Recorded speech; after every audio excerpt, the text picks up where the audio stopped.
On today's show, after the Locked On Top 100, I kind of think the Mavericks have enough to become contenders. I'll tell you why in today's Locked On Mavs. Stop it!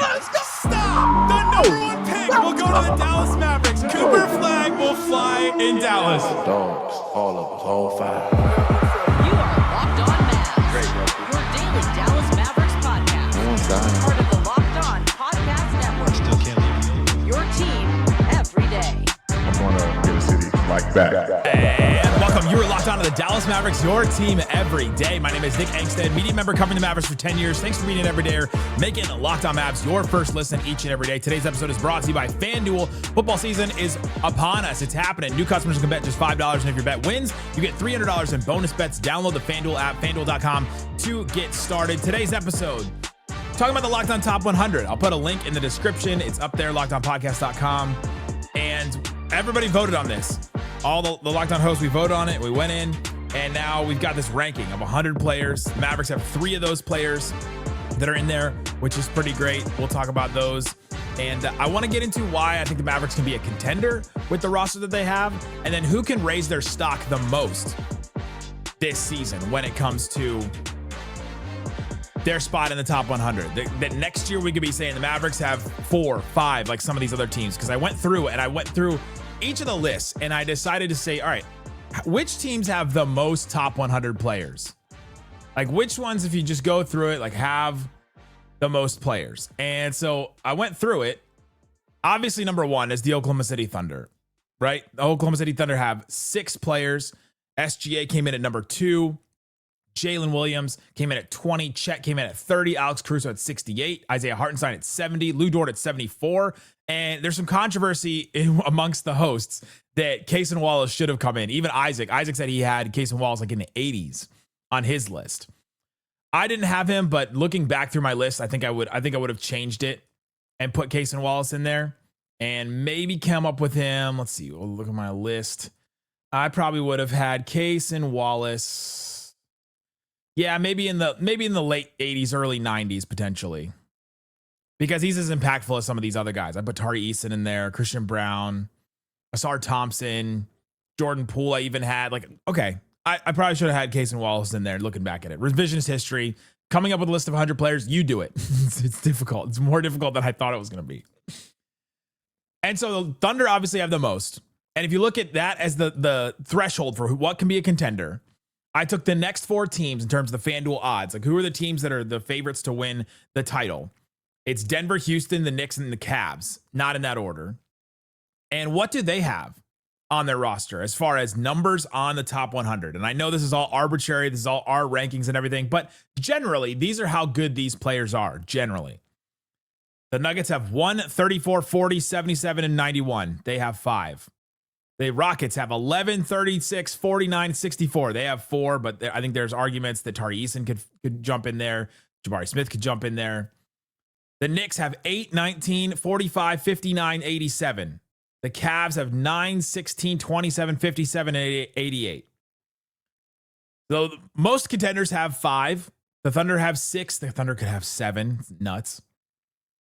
And the Mavericks have 14, 40 with Kyrie Irving, who should be like 25. So I'm going to count him as like 25 because I think if he was healthy, everybody would vote him as 25-ish.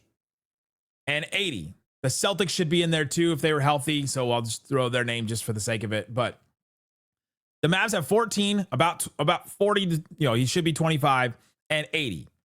They're missing 2 spots. They're missing 2 spots in this roster. And I think even the number 1 spot in their roster, Anthony Davis being 14, needs to be higher. And that's where I'm going to start with this. Is the first thing the Mavs need to be a contender with this roster is for Anthony Davis to be a top 10 player. I voted him 10th. I had Jokic, SGA, Luka, Giannis, Wemby, Tatum, even though he's hurt, Anthony Edwards, Curry, Durant, and then I had Anthony Davis at 10. That means I put him over LeBron, Brunson, Donovan Mitchell, Cade Cunningham, Halliburton. I take him over all those guys because I think he can be that impactful on both ends of the court. And at that point, with those players, with how Jalen Brunson and Mitchell and Halliburton even can struggle on defense, or at least would not be big positives on defense, Anthony Davis can be both. He can be a positive on both ends of the court. And we're in the balanced basketball era of Dallas Mavericks basketball right now. Give me a player that can impact the game on both ends of the court, right? Like, this is new territory for Mavericks fans after, with all due respect, Dirk, Nash, Luka. Like, this is the era for the Mavericks to have Cooper Flagg, Anthony Davis, Dereck Lively, these guys that can impact on both ends of the court. I threw Dereck Lively in there. And I know that the Gafford stands are just furious that I threw Dereck Lively's name in there. Not so much maybe offensive impact as the other guys. I'll lay off of that one. But the Mavs need Anthony Davis to be a top 10 player because all the rest of them have it. Kevin Durant, I had him at 9, but he ended up at 11 in our top 100. So you can argue with that one if do the Rockets have a top 10 player, but all the other ones do. The Thunder have number 2 with SGA, Jokic at 1 for Denver. The Knicks have 8 with Brunson. The Cavs have 9 with Donovan Mitchell.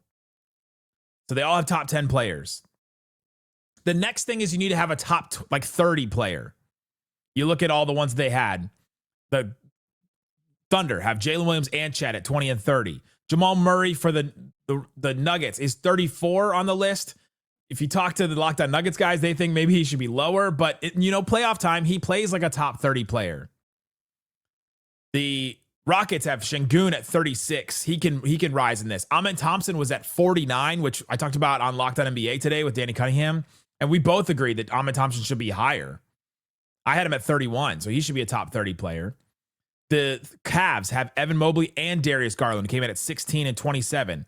The Knicks have Karl Anthony Towns at 19. So you need a top 10 player and you need a top 30 player or 2 top 30 players. Kyrie can be that. And when Kyrie comes back, he will be that. He will be that top 30. That's of the list that I'm coming up with today of what the Mavs need to be a contender. I'm the least concerned about that one as far as when he comes back. But I think it won't be until next year that he'll be back to top 30 status. I don't think the Mavericks can get to contender ranking right now this season because of that. Because I'm not going to put that much pressure on Kyrie or on Cooper Flagg, because the next thing is that Cooper Flagg needs to be a top 50 player. You think about all the rest of these, but let's go back to Kyrie. Kyrie needs to be a top 30 player. I don't expect him to be that when he comes back, right? Like I don't expect him to come back late February, March this season and automatically be back there. I think the Mavericks will have a nice run. I would love for them to get some chemistry work going and just some time together on the court before next season. Stuff that in the offseason you can go, okay, Jason Kidd looks at his roster, looks at his squad and goes, all right, this is how we have to finagle the offense. This is how we have to change these things. This is what these guys need to work on. Cooper Flagg, we thought you were going to be more of a ball handler, but actually looking at this roster and being this, you're going to be more of a secondary creator next to Kyrie and Anthony Davis, because Anthony Davis is going to handle the ball more than we expected potentially, right? Like you're going to start to see these things happen, and I want the Mavericks to have some time for next year because I do think that they can figure out their roster to be a contender for next season. I really do believe that. I think that they can put it together if Cooper Flagg rises up enough, if Kyrie Irving returns to form, if Anthony Davis stays around where he is, and a couple guys step up. And maybe the Mavs add one more piece this offseason. I think they could be a contender next season. What else do they need to be a contender? I'll tell you what they need from Cooper Flagg right now. Today's episode of Locked On Mavs brought to you by FanDuel.com. FanDuel is there when you need all kinds of different things to pay attention to sports. The NFL season is here, and FanDuel is making sure you're ready for kickoff with can't-miss offers. Right now, new customers can bet just $5, and you get $300 in bonus bets across the app you can use on all kinds of different things. We've been looking at all kinds of different rankings. The 2 players that are the favorites, like by far, that FanDuel would be surprised if they didn't win their awards, are Victor Wembanyama minus 185 to win Defensive Player of the Year, and Cooper Flagg minus 190 to win Rookie of the Year. So that means to me, he is the guarantee from FanDuel on his award. Like, he should run away with it more than anybody else. So if you want to put money down on that, if you think that's a guarantee, put down $5 on it. That's a long way to wait for your bonus money, but you can get $300 in bonus bets if you get that. There's all kinds of other stuff too. Obviously, the NFL is raging on. You've got Cowboys, Giants coming up. And so you can put money out on that. So if you're ready to play, download the FanDuel app now by visiting FanDuel.com to get started. That's FanDuel.com to place your first $5 bet. FanDuel, please gamble responsibly. Shut it down! Oh, no! Let's go home! Thanks for hanging out with us on Locked On Mavs, being part of the show, part of the Raccoon Squad. That's what we call our listeners, listening every single day. Appreciate you for checking out the show. And go check out the Locked On Top 100. We've got great stuff on there. And we're going to have a show on Locked On Sports today on YouTube or wherever you get your podcasts. So check out that show. A bunch of us submitted videos. I submitted a video for Cooper Flagg talking about why I believe he should be in this ranking and was. And so go check out that show and subscribe. Subscribe on YouTube. If you haven't subscribed on YouTube yet, please subscribe on YouTube. We're trying to get to 50,000. I would love to get to 50,000 by the start of the season, but we'll see on that. And let's get into the rest of this. So the Mavs need to be a contender as far as roster wise. They need a top 10 player. I think Anthony Davis can be that. They need a top 30 player. I think Kyrie Irving can come back next season and be that. They also need a top 50 player, because you look at all those other contenders I talked about. And if you just consider, actually, every single one of them have, on top of the top 20 player that they already need, a top 30 player. The Thunder have Chet Holmgren at 30. The Nuggets have Aaron Gordon at 44. Yeah, because they just need top 50. Yeah, he's right there. Amen Thompson came in at 39. That's top 50. Darius Garland came in at 27. Jarrett Allen for the Cavs came in at 57. Darius Garland came in at 27, excuse me. OG Anunoby came in at 45. And so you need a top, and Mikal Bridges came in at 59. So real close. You need at least one top 50 player. The best chance the Mavericks have to do that is for Cooper Flagg. For Cooper Flagg to step up, to be that guy, to be a top 50 player. And I voted him 60. I don't think it's ridiculous to look at this list and say, all right, I think he can get to around top 50, or at least close to top 50. Here's the ones that are 51 to 60. 51 is Rudy Gobert. 52 is Joel Embiid. Draymond Green at 53, Damian Lillard 54. So we're in the injured player alley right here. Larry Markkinen at 55, Trey Murphy 56. Could Cooper Flagg be as good as Trey Murphy? Yes, Trey Murphy was the one that I had the lowest out of anybody as compared to the Locked On group. Jared Allen at 57, Austin Reeves at 58, Mikal Bridges at 59, Norman Powell at 60. And then you go to just the ones at 10 above that. Scotty Barnes at 41, Jalen Johnson 42, Julius Randle 43, Aaron Gordon at 44, OG Anunoby 45, Desmond Bane 46, Zion 47, LaMelo 48, Amen Thompson 49, Tyler Hero 50. You are talking about a fringe all-star type player, right? Tyler Hero just made it. LaMelo Ball's been one. Julius Randle has been one. Scotty Barnes has been one. Now, they're fringe, right? They're coming in on injury replacements probably, but you are talking about a fringe all-star, and that is a big ask for a rookie, which is why I'm not asking that of him this season. But I think next season, he can step into that. Gets a year under his belt, learns about the NBA, gets to handle the ball a bunch, and then by next season, we're saying, okay, now he's ready to put all these different skills together. He's got a bunch of different things that he can do. Handle the ball, shoot, score, do all those kinds of things. Defend. He learns NBA offenses a little bit better, so his defense will get better. He grows into his body a little bit more. I mean, he's 18 years old going into the season. But I think he could rise to top 50 next season. And that's what the Mavericks need. They need that player to be in the top 50. They probably also need a player like in the 60s, 70s, because you look at the rest of this list and you're like, man. Alex Caruso at 60, Hartenstein at 70, Lou Dort at 74. For the Nuggets, Cam Johnson at 77. For the Rockets, they have Fred VanVleet at 64. For the Cavs, Jared Allen 57. DeAndre Hunter came in at 88 on the list. For the Knicks, Mikal Bridges 59. Josh Hart at 87. Like, you probably need somebody else that's a little higher. But I think the last thing the Mavericks need in this group to be a contender is they need PJ, Lively, Gafford, Max Christie, maybe even Klay Thompson to get into the top 100.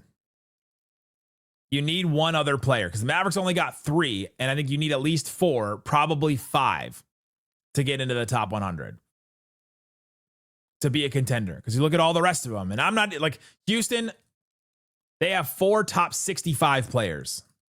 That makes up for them not having the other 5th one. But Jabari Smith could be there. Tari Eason could be there. I had Tari Eason on my list. I think he's that impactful. So you look at it and you go, all right, well, who of this list could actually do that? PJ got some votes in the top 100. He was actually pretty high in the list of the top 100, like also receiving votes category. They released that list and was like, all right, here are the ones that were also receiving votes. And it was like, let's see, how many names came in before? There's 14 names and then PJ Washington. And I didn't even vote for PJ. I probably should have, now looking back. Looking back at my personal list, at the end, I had Dereck Lively at 100, Dylan Harper at 99, RJ Barrett at 98, Jalen Duren 97, Vooch from the Bulls at 96, Christian Brown at 95, Tari Eason 94, Aaron Nesmith 93. PJ could be in that group. The thing is, you just start like, I've said Casey Wallace I should have put in. I said Javari's been like, I said PJ Washington should have put in. Like, you just can't put in everybody. You only get 100, which sounds like a lot. But that means, but the fact that PJ was on the honorable mentions list means that other Locked On hosts put him on there. Maybe Isaac did. I don't know if he did for sure. But other Locked On hosts put him in their top 100 because he received some votes. And I think he received more than one vote. So I think PJ could jump into this list.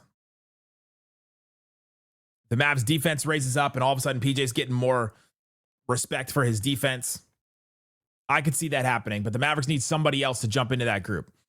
I voted Lively 100.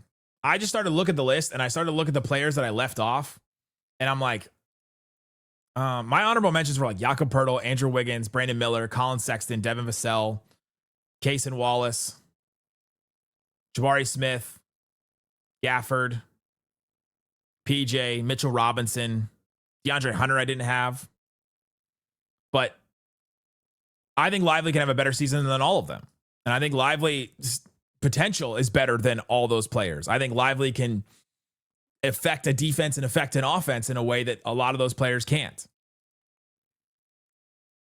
And he's still super young. He can grow into it. He's playing with a whole new system now, a whole new like group around him, basically, which is kind of not true, right? Like everybody is the same except for Anthony Davis and Cooper Flagg and D'Angelo Russell, which I guess are 3 starters, but it feels like a whole new brand new team is around him right now.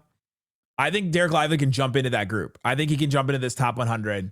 We could be talking about him for defensive, an all defensive team potentially. He's got that type of potential in him.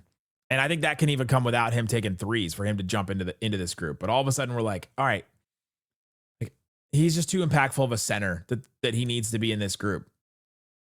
The next centers that actually made the list, let's go through those. Let's see, Vooch made it at 94. You had Naz Reid at 81 if you count him. Miles Turner came in at 72. Porzingis came in at 75. Isaiah Hartenstein at 70. Keep going through, and Jared Allen at 57. There's not a lot of not a lot of the like low end centers really made this list. Hosts really went with. Oh, Jakob Poeltl made it at 93. So you look at the end of this top one. You look at the end of this top 100. Jakob Poeltl, Vooch. I think Dereck Lively could be as good as those guys, right? I'm not feeling intimidated by this group right here. Jalen Green 92, Christian Brown 91, Peyton Pritchard 96. RJ Barrett 95. Like I think Lively could get into that group. And if he does, that gives the Mavericks another top 100 player. Then you're getting closer and closer to contender. And if PJ and Lively both make it in there, then the Mavericks get 5. And if you get 5, you're in the group. Because here's all the teams with 5. Except there are 2 in here I want to talk about a little later. That like shocked me. I'll talk about. But here are the teams with 5 players in the top 100. Thunder, Celtics, well, and Jason Tatum comes back to all 5. Cavs, Nuggets, Timberwolves, Knicks, and the Hawks now have 5, and the Raptors have 5. The Raptors shocked me.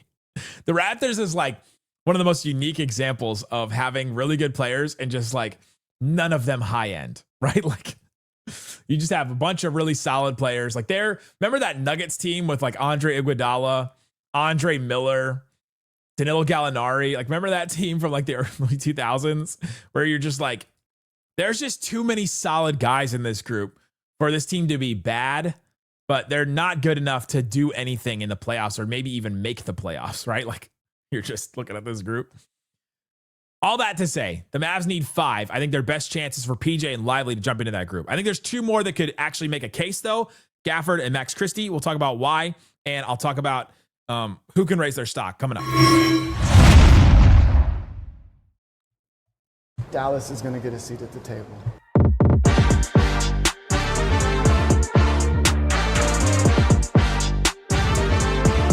All right, Isaac, let's get into the rest of this. We're talking about the Locked On Top 100. We're talking about what the Mavs need to be a contender according to the Top 100. They need Anthony Davis to be a top 10 player. They need Kyrie to come back as top 30 next year. Cooper Flagg to rise up to 50. PJ and Lively to jump into the top 100. But I think they could also get Gafford or Max Christie into the top 100. Gafford absolutely could get into this top 100. Look at the list. Jakob Poeltl, Vooch, Anthony Simon, CJ McCollum, Nickeil Alexander-Walker. That's the bottom of this list. Go to 81-90. You're talking about Naz Reid, Bradley Beal, Josh Giddey, Brandon Miller, Emmanuel Quickley, Aaron Nesmith. You're talking about players that can play in a playoff series, be impactful, and not be played off the floor. Gafford can do that. Gafford's got to improve on his perimeter defense a little here and there, and he's got to find a way to fit with Anthony Davis. If he can find a way to fit with Anthony Davis well, like we saw the first half of that Rockets game, it's the only thing we have to go. It's the only thing we have to look to. That one half, I should go back and just we should do like a watch back for the text line. We should just do a watch back of just that half because of how much we reference it. Because it's like one of the most important moments in current Mavs history is that first half against the Rockets where they had Kyrie, Anthony Davis, pretty much everybody was healthy. But I think Gafford can be that good for sure. He could get into this list and jump up it. He can score the post, good rim defender. He's got to get a little better as a perimeter defender because he can't get played off the floor. If you get played off the floor, then I don't think you can be a top 100 player. I know Gobert made this list at 51 and you're like, oh, he gets played off the floor. Not the same. Not the same. You keep looking through the list, like all these guys are not, Isaiah Hartenstein, they're not getting played off the floor. Miles Turner not getting played off the floor. Porzingis not really getting played off the floor. It is funny to see Porzingis at 75 and Cooper Flagg at 80, like right next to each other on this list. So Gafford, I think, could sneak his way into the top 100 if he has a really impactful season. Maybe he is better than Dereck Lively this season. Could absolutely possibly happen. I know the Gafford stands have been mad at me for always pushing Lively. I think he's a better player. I think he obviously has more potential. But Gafford could be better than him. If he fits better with Anthony Davis, that is a clear path to Gafford being better this season, being more useful and viable this season. That'd be massive for the Mavericks. I think Max Christie could also make a case. He's got to really step up. Like, this is the biggest leap that would have to happen for Max Christie. But the bottom of the list is CJ McCollum, Peyton Pritchard, Anthony Simons, Nickeil Alexander-Walker, Toumani Camara, RJ Barrett, Jalen Green, Christian Brown. If Max Christie steps up and becomes a starting level player, averages like 10 points a game like he was for that stretch for the Mavs, shoots it well from three, can create a little bit, he can be where Christian Brown is right now. I absolutely believe that about Max Christie. He's still really young. I think he could step up, and I think he could do that. He's just turned 22 in February. So he's still got some growth left in him. He had that crazy transition where he admittedly was in the one of the biggest trades in sports history. He said it was an honor. I still laugh about that every once in a while when I think about that interview where he said, man, they said it was one of the biggest trades in sports history. And I just think that's really cool that I was part of it. But I think Max Christie could really jump into this. If he becomes the set starter and all of a sudden, let's say in 3-4 months, we're looking at the Mavs season, they're a couple months in, and we go, man, like they cannot sit Max Christie. He's outplayed Klay Thompson. He's guaranteed he has to be the starter even when Kyrie comes back. That he's got to be the starter next to those other three guys. He's just solidified himself in that spot, playing really great defense with this crew. He's shooting the three ball well. He's scoring a little bit on his own. That's all. That's the recipe. Everything you need for Max Christie to step into this and be a top 100 player. So I think that's the potential. I don't think you can convince me of anybody else on the Mavericks roster that could step into this. I think PJ and Lively are like right on the cusp and like probably should have been voted. Gafford can make it. Max Christie can take if he takes a leap, can get there. But everybody else, like D'Angelo Russell, I don't think that one's probably the next closest. Klay Thompson, I don't think is in this group anymore. Caleb Martin, I don't think, unless he has a crazy run in the playoffs like he did before. Najee Marshall is just a little too far out. The 3-point shot really has to come around in order for him, and his defense would have to really step up from last season too for him to make it into this group. Jaden Hardy, Brandon Williams, Dante Exum. I don't think the rest of them are making it. So who can raise their stock the most? I think Max Christie could jump in. I think Cooper Flagg can raise his stock the most, obviously. He's at 80. I think he can get to 50. That's a 30 spot leap. I don't think anybody's making it to 30. That'd be the same as Kyrie going from 40 to 10. And Kyrie's only down there because of injury. So I'm not really even counting Kyrie as 40, right? Who can raise their stock the most? Cooper Flagg, for sure, can raise their stock throughout the season the most. He's at 80 right now, and I think a lot of Locked On NBA hosts did not vote for rookies. I talked to Danny Cunningham on Locked On NBA last night, where he's like, I just didn't vote any rookies. He's like, I didn't even consider any rookies. Me personally, I had Cooper Flagg and Dylan Harper in the top 100. I had Harper at like 99.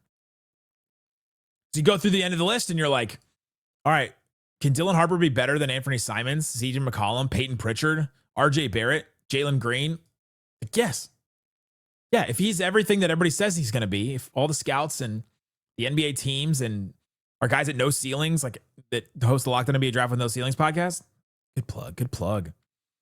If he's as good as they all say, then yeah, he's 6'6", athletic, can score, can play a little defense. We saw it at Summer League.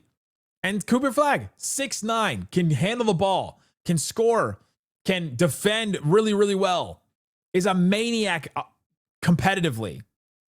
All those things a top 50 player makes. Thanks for hanging out with me on Locked On Mavs. Talk about the top 100. We'll be back tomorrow. I'm back with Noah Weber talking about more with the with things that we're not talking about with the Mavericks. We'll talk about that tomorrow. Thanks so much for listening to Locked On Mavs. Peace out. Boom.